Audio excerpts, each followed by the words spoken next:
नमस्कार। साहित्य कला और संस्कृति की पहली ऑनलाइन वीडियो पत्रिका ताना बाना में आपका स्वागत है। मैं हूं मुकेश कुमार। दोस्तों, एक जमाना था जब तवायफों का हरा भरा संसार हुआ करता था। उनके कोठों पर नाचना गाना होता था, महफिलें सजती थीं और इनकी शान होती थी तवायफें। इन तवायफों का रुतबा होता था और दूर दूर तक नाम होता था। राजे महाराजे नवाब जमींदार उनकी सोहबत का लुत्फ उठाते थे। उन्हीं के आसपास इश्क और अदावतों की परवान भी चढ़ती थी।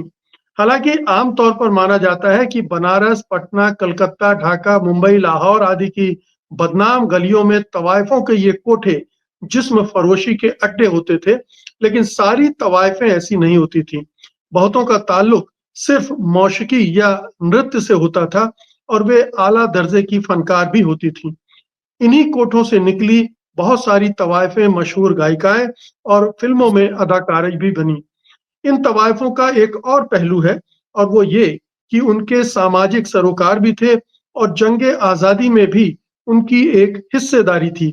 वे क्रांतिकारियों की मदद करती थी, यहाँ तक कि महात्मा गांधी तक ने उनसे मदद ली थी। अब ये तवायफें, उनका फन, उनकी देशभक्ति गुमनामी में खो चुकी है। उनका कोई इतिहास नहीं मिलता, उन्हें कोई याद नहीं करता। पत्रकार एवं कवि विमल कुमार का तवायफनामा कविताओं के जरिए उन्हें और उनके योगदान को याद करता है। आज हम इसी कविता संग्रह पर चर्चा करने जा रहे हैं और इसके लिए हमारे साथ विमल कुमार जी भी हैं। विमल जी, नमस्कार। कार्यक्रम में आपका स्वागत है। सबसे पहले तो तवायफनामा के लिए आपको बहुत-बहुत बधाइयाँ। आपने 30 से ज्यादा जो तवायफें थी उन पर कविताएं लिखी हैं। पहला सवाल मैं आपसे ये करना चाहता हूं आपके कविता संग्रह के मुतल्लिक कि इन तवायफों को आज याद करना क्यों जरूरी है? क्या मतलब है उसका? देखिए, तवायफनामा किताब लिखने के पीछे एक लंबा इतिहास रहा है और उस इतिहास की शुरुआत ऐसे होती है, पहले मैं बता दूं आपको। 19 आज से 10-12 साल पहले दिल्ली में आईजीएनसीए में एक एग्जीबिशन लगी थी। विद्या शाह जो गायिका हैं, उन्होंने लगाया था 32 फॉरगॉटन वुमेन सिंगर्स की। उसमें पहली बार मैंने इन 32 तवायफों के बारे में जाना जिनके रिकॉर्ड निकले थे। आपको मालूम होगा कि गौहर जान का पहला रिकॉर्ड 1902 में निकला था। उसके बाद से सैकड़ों गायिकाओं के रिकॉर्ड निकले थे। उसमें से 32 जो चुनी हुई गायिकाएं थी, उनकी एग्जीबिशन लगी थी। इससे पहले मेरी जानकारी में दिल्ली में कोई ऐसी एग्जीबिशन नहीं लगी थी। हालांकि हमने सुना है रीता गांगुली ने भी 70 के दशक में कोई एग्जीबिशन लगाई थी, लेकिन आमतौर पर इन तवायफों गायिकाओं के बारे में लोग जानते नहीं है। पहली किताब विक्रम संपत ने जब लिखी गौहर जान पर, तब गौहर जान के बारे में बहुत सारी जानकारी हम पाठकों को हासिल हुई। गौहर जान पर इससे पहले अंग्रेजी या हिंदी में कोई किताब नहीं। 1940 के सेंचुरीज में एक किताब बंगला में लिखी गई थी, तो खैर गौहर जान पर तो किताब आई। जानकी बाई छप्पन छुरी पर भी कोई किताब नहीं थी। उन पर एक अंग्रेजी में कोई उपन्यास आया है 2-3 साल पहले, इलाहाबाद की नीलम शरण गौड़ ने लिखा है, जिसको साहित्य अकादमी अवार्ड मिला है।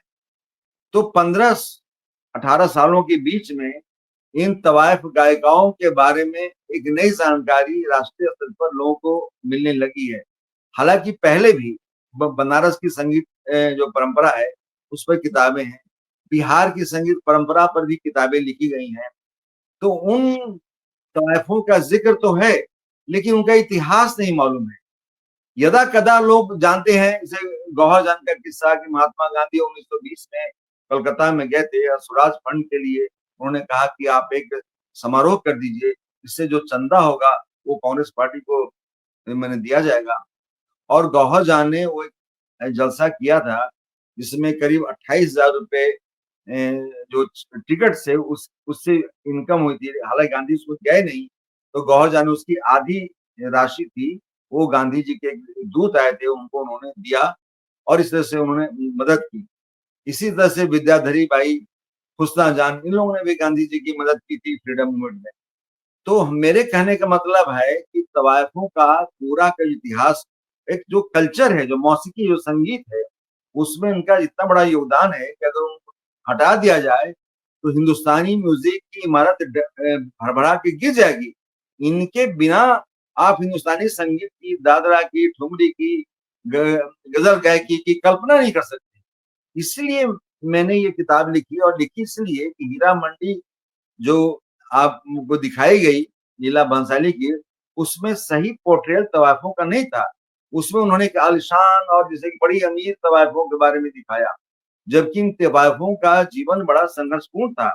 उनको गरीबी में भी गुजरना पड़ा, बाद में अमीर भी हुई है वो, और उनके जो आशिकों ने उनको छोड़ दिया, उनके जो हस्बैंड थे उन्होंने उनको छोड़ दिया, बहुत इनका शोषण भी हुआ, उनके साथ वादा खिलाफी हुई, लोगों ने बेवफाई की। तो उनका जीवन जो था बहुत ही कष्ट में बीता भी है, बड़ा दर्दनाक। इवन गौहर जान का जीवन अंतिम समय बहुत ही कष्ट बीता है, और वो मैसूर में जाकर वहां पर उन्होंने बकायदा नौकरी की है। उनको मैसूर के राजा ने उनको इन्वाइट किया, वहां पर कोर्ट सिंगर बनी। तो लेकिन ये मैंने बाद का फेज है। तो इसीलिए किताब लिखने के पीछे हमारे पीछे मकसद यही था कि अब कम से कम हिंदी साहित्य में ये कविताओं के माध्यम से हमने बताने की कोशिश की है कि एक तरह से उनका एक काव्यात्मक इतिहास लिखने की मैंने कोशिश की है। मैं तो ये चाहूंगा कि हम सबको उन तवायफों का एक बड़ा लंबा इतिहास लिखा जाना चाहिए, जो कि हिंदुस्तान के जो आधुनिक इतिहास लिखने वाले जो इतिहासकार हैं, उन्होंने कोई टच नहीं किया। आप बिपिन चंद्रा की किताब पढ़ लीजिए, आपको कोई जानकारी ऐसी नहीं मिलेगी। सुमित सरकार की किताब पढ़ लीजिए, नहीं मिलेगी। के दत्ता की किताब पढ़ लीजिए, नहीं मिलेगी। ताराचंद की किताब पढ़ लीजिए, इनके बारे में कोई जिक्र इस तरह से मिलता नहीं है। इसलिए मैं चाहता हूँ कि इनका एक बाकायदा इतिहास लिखा जाए कि आजादी के निर्माण में, राष्ट्र के निर्माण में और संस्कृति के निर्माण में इन तवायफों का क्या योगदान रहा है। तवायफ शब्द भी जो है ना, उसका मतलब ये नहीं कि तवायफ का मतलब कि कोई वो मैंने जिस फरोशी करती हो। तवायफ, गणिकाएं, वेश्याएं, इस सब के अलग अलग मैंने कॉनोटेशंस हैं। तो हमको इस कॉनोटेशन के बारे में सोचना चाहिए, समझना चाहिए। और अब तो महिला स्त्री नमस्कार कहने लगी, इनको तवायफ हमको नहीं कहना चाहिए। वो तो उस्ताद थी, वो गायिकाएं थी, विदुषी थी, लिखती थी, गजलें लिखती थी, दोहा लिखती थी, में गीत लिखती थी। इसलिए इनको तवायफ कहकर एक तरह से लोग उसको बदनाम न करें। हम मेरी किताब का कोशिश यही है कि वो बताने के लिए कि ये तवायफें उस तरह की तवायफें नहीं थी जिसके बारे में हम लोग राय रखते हैं।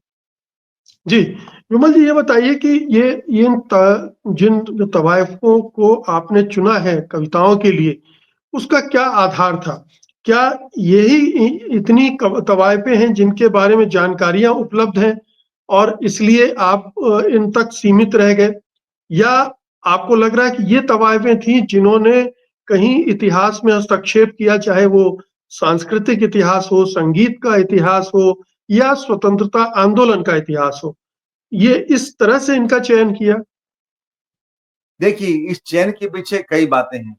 एक तो सच है कि सारी तवायफों के बारे में जानकारी नहीं मिलती है, छिटपुट जानकारियां मिलती है। मैंने भी कई सोर्सेस से इनको इकट्ठा करने की कोशिश की है।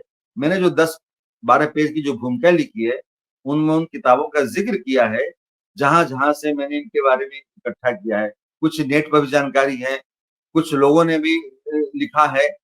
अब ये अंग्रेजी में भी कुछ किताबें आई हैं, है ना, जहां जहां जिक्र मिलता है।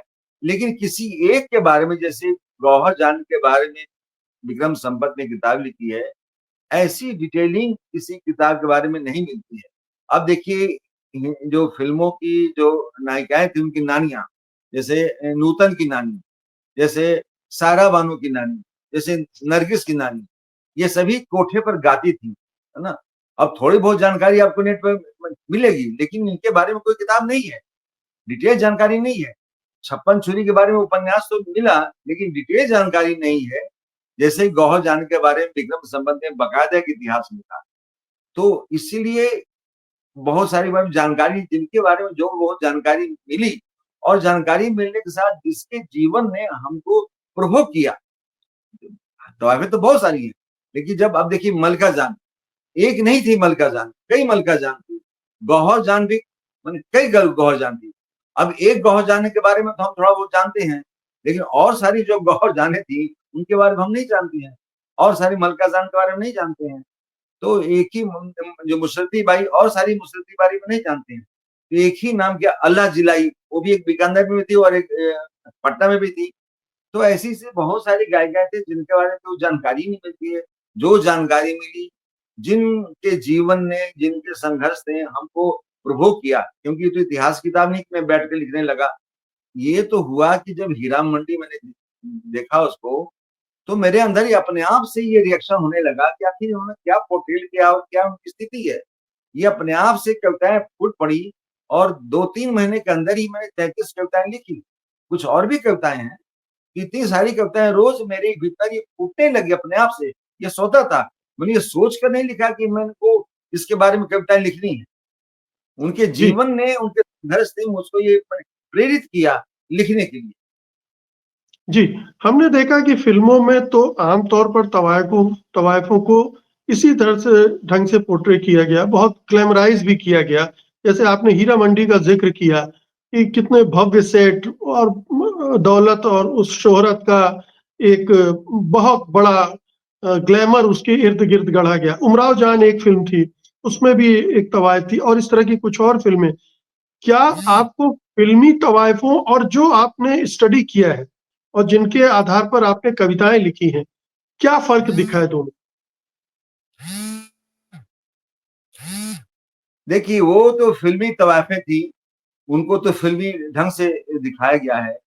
मैंने जिन तवायफ़ों के बारे में लिखा है, उसमें ऐसी तवायफ़ें हैं, जिनके बारे में फ़िल्म वालों ने कोई फ़िल्म नहीं बनाई है, वो जानते भी नहीं है।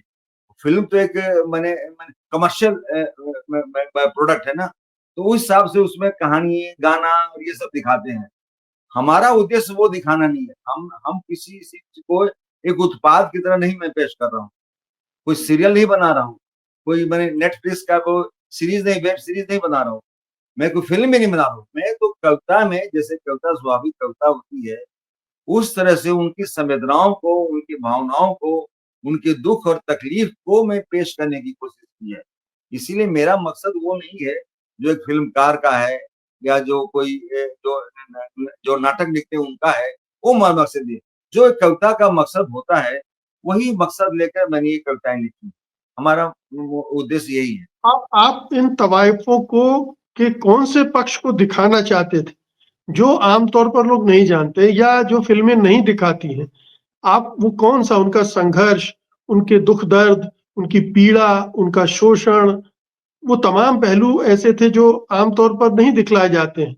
क्या आप उनको उभारना चाहते थे या कोई और भी बातें थी जो आपको लगता था कि लोगों के सामने आना चाहिए? नहीं, पहले तो इन तवायफ़ों और गायिकाओं के बारे में बहुत सारी जानकारी भी ही नहीं है ना? तो मैंने तो कविता में थोड़ा-बहुत उनकी हल्की-फुल्की जानकारी भी दी है, कुछ फैक्ट्स भी दिए हैं। लेकिन मेरी कविता कोई इतिहास की किताब नहीं है, इसलिए मैंने सारे फैक्ट्स नहीं दिए हैं। मेरा ज़ोर फैक्ट्स पर नहीं है, मेरा ज़ोर संवेदनाओं पर और भावनाओं पर, उनकी जो तकलीफ़ें हैं, जो उन्होंने गुज़ारी हैं, उनके साथ जो विडंबनाएँ जुड़ी हुई हैं, उनके साथ जो छल हुए हैं, जो उनके साथ जो उनकी उपेक्षा की गई है, उनको उनको इतिहास से बाहर रखा गया है ना? उनका कोई मूल्यांकन नहीं हुआ है। मेरी कविताओं का उद्देश्य उन चीज़ों की तरफ संकेत करना, उन पर इशारा करना और लोगों का माने ध्यान दिलाना। मैं तो अपनी कविताओं के माध्यम से चाहता हूँ कि हिंदी में इस विमर्श की तरफ लोगों का ध्यान जाए और इतिहासकार इस पर काम करें और बाकायदा इतिहास लिखें। क्योंकि जो सबल्टन इतिहासकार हैं, उन्होंने भी इस चीज़ को अब तक म टच नहीं किया है। मैं तो ये चाहता हूँ कि आज़ादी की लड़ाई में और सांस्कृतिक निर्माण में, मैंने एक लेख भी लिखा है, राष्ट्र निर्माण में इन तवायफ़ों की क्या भूमिका है? हम कोई राष्ट्र की परिकल्पना करते हैं, तो उसमें बहुत सारे जो फैक्टर्स हैं उसके बारे उसका ज़िक्र करते हैं। लेकिन जो एक सांस्कृतिक पक्ष है, देखिए राष्ट्र केवल भौगोलिक इकाई नहीं है। वो उसमें ये नहीं है कि इसमें इतनी जनता रहती है। जनता की भावनाएँ, आकांक्षाएँ, स्वप्न, उम्मीद सब शामिल होते हैं, तब एक राष्ट्र का निर्माण होता है ना? तो मैंने कहा कि भई इन कविताओं के माध्यम से बताने की कोशिश की है कि राष्ट्र निर्माण है भी जो आज़ादी के बाद या आज़ादी से पहले, मतलब कि 1857 की क्रांति के बाद से जो आधुनिक भारत का निर्माण हुआ है, उसमें केवल नेताओं ने ही निर्माण नहीं किया है ना? उसमें केवल लेखकों ने नहीं नहीं उसको बनाया है, उसमें केवल स्वतंत्रता सेनानियों ने नहीं बनाया है, बल्कि उस राष्ट्र के निर्माण में इन तवायफों का भी लंबा इस्तेमाल हुआ है और उन्होंने अपनी भूमिका अदा की है। मौसीकी बहुत बड़ी चीज है। अगर मौसीकी को निकाल दे संगीत को, तो भारत की कोई आत्मा नहीं बची रहेगी। ये जो हिंदुस्तानी संगीत है, ये भारत की आत्मा है। मैंने इन कविताओं के माध्यम से बताने की कोशिश की है कि राष्ट्र निर्माण में इन तवायफों गायिकाओं का भी बहुत बड़ा योगदान है। इसको रेखांकित किया जाना चाहिए। केवल जो पुरुष गायक है उनका ही योगदान नहीं है, केवल भीमसेन जोशी नहीं है, केवल मैंने बड़े गुलाम अली खान नहीं है, बल्कि ये तवायफें थी जिनकी लंबी परंपरा थी। अगर ये नहीं होती तो आज हमारे सामने ये आमिर खान और बड़े गुलाम अली खान, मल्लिका जो मशहूर नहीं होते। इस परंपरा को समझने की कोशिश मैंने थोड़ी बहुत की है। बिल्कुल, आप सही कह रहे हैं। ये भी कहा जाता है कि के.एल. सहगल भी जो फ़िल्मी गायकी का रूप लेकर आए थे, वो भी इन्हीं कोठों से लेकर आए थे। यही उनकी तालीम हुई थी और उसको लेकर आए और छोटे कम समय में जो गीत गाने की विधा है, वो उन्होंने फ़िल्मों में इस्तेमाल की। लेकिन मुझे ये बताइए कि आपने कहा कि राष्ट्र निर्माण में योगदान जो तवायफों का रहा है, उसकी उपेक्षा की गई है। उन्हें उसका क्रेडिट नहीं दिया गया है, उनको श्रेय नहीं दिया गया है। कुछ तो आपने कुछ और आप ऐसे दृष्टांत बता सकते हैं जहाँ उनके निर्माण की अनदेखी हुई है, उनके योगदान की अनदेखी हुई है। आज़ादी की लड़ाई में बल्कि 1857 की लड़ाई में भी उनका बहुत सारी तवाइफों का योगदान था। कहीं वो किस तरह से क्रांतिकारियों की छिप-छिप के मदद कर रही थी। तो ये थोड़ा-सा इसको और अगर आपकी किसी कोई तवाइफ का ज़िक्र करके बता सकें कि इनकी ये भूमिका थी, तो हमारे दर्शकों को थोड़ा पता चले। देखिए, मैंने पहले ही आपसे कहा था कि मैं कोई इतिहासकार नहीं हूँ और न मैं कोई शोधार्थी हूँ, ना देता हूँ। मेरा काम तो कविताएँ लिखना था।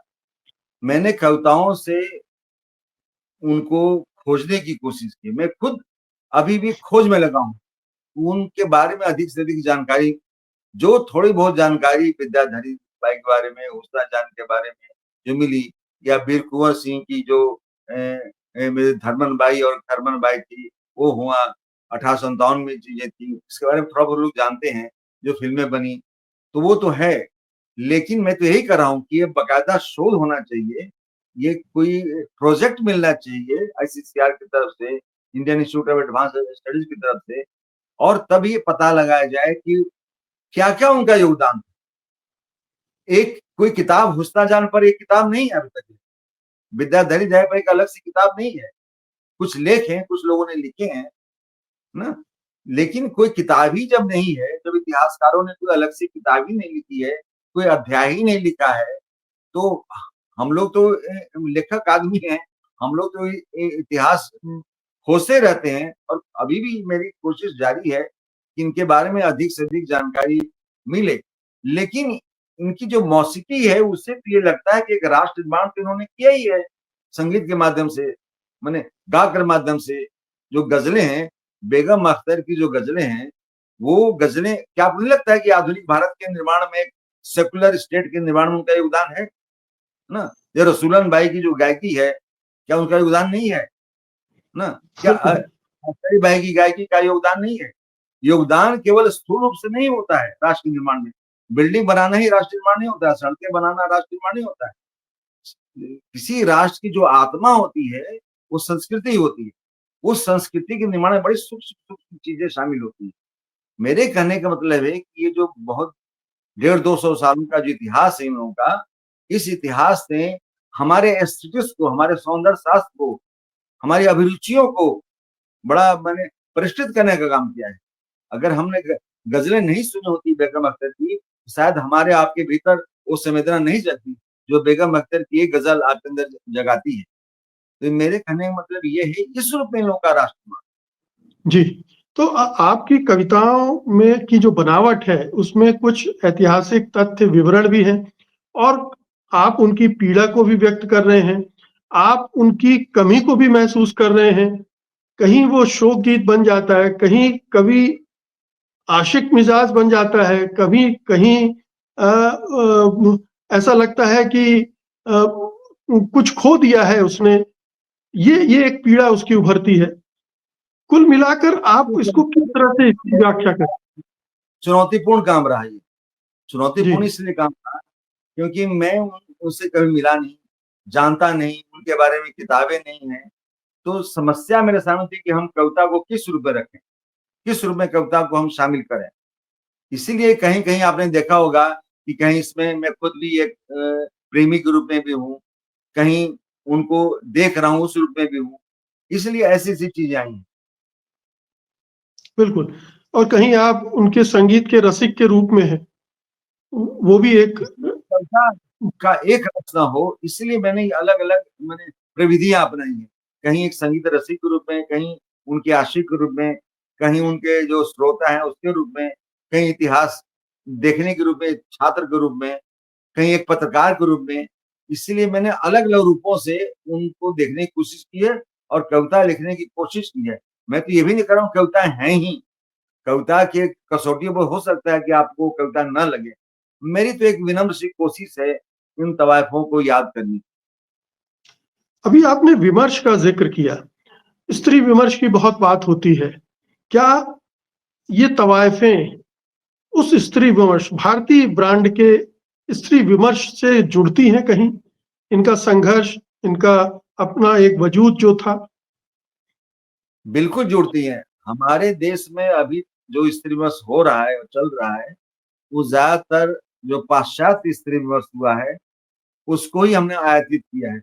सिमोन दे बुआ का ज़िक्र करते हैं हम लोग अक्सर, वर्जीनिया वुल्फ का ज़िक्र करते हैं, सिल्विया प्लाथ का ज़रूर करते हैं और बहुत सारी जो लेखिकाएँ हैं उनका ज़िक्र करते हैं और वहाँ से हम कहते हैं कि देखिए उस तरह का पश्चिम स्त्री विमर्श हुआ है।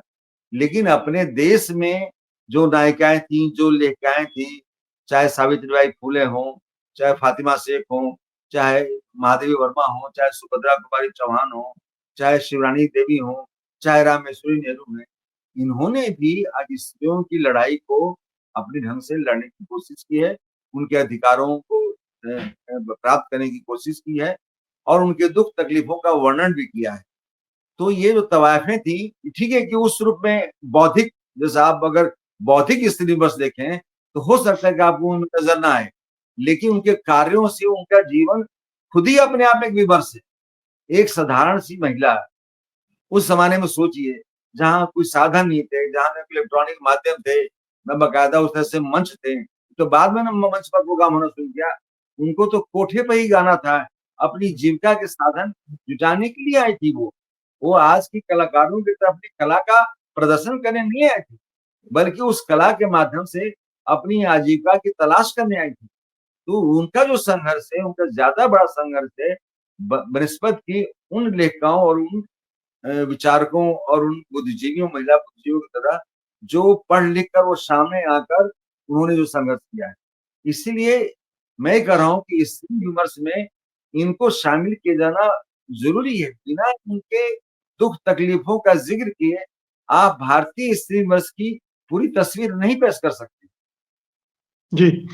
तो बहुत-बहुत शुक्रिया विमल जी। मैं अपने दर्शकों से गुज़ारिश करूँगा कि ये पुस्तक नामा ने प्रकाशित की है, तवाइफ नामा, और इसकी कीमत सिर्फ़ ₹250 है।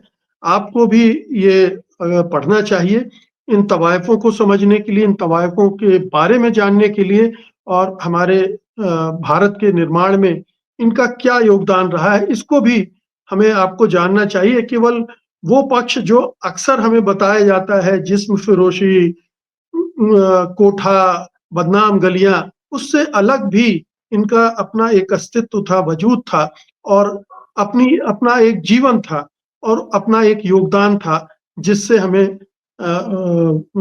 वाकिफ़ होना चाहिए था। बहुत-बहुत शुक्रिया विमल जी। आपका बहुत-बहुत धन्यवाद कि आपने अपने मंच के माध्यम से इन तवायफों, वेश्याओं और गायिकाओं के जीवन संघर्ष को सामने रखने की कोशिश की है। इसलिए आपका बहुत ही धन्यवाद।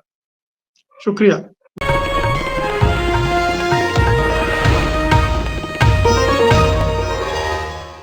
Copyright disclaimer under Section 107 of the Copyright Act 1976. Allowance is made for fair use for purposes such as criticism, comment, news reporting, scholarship, and research. Fair use is a use permitted by copyright statute that might otherwise be infringing.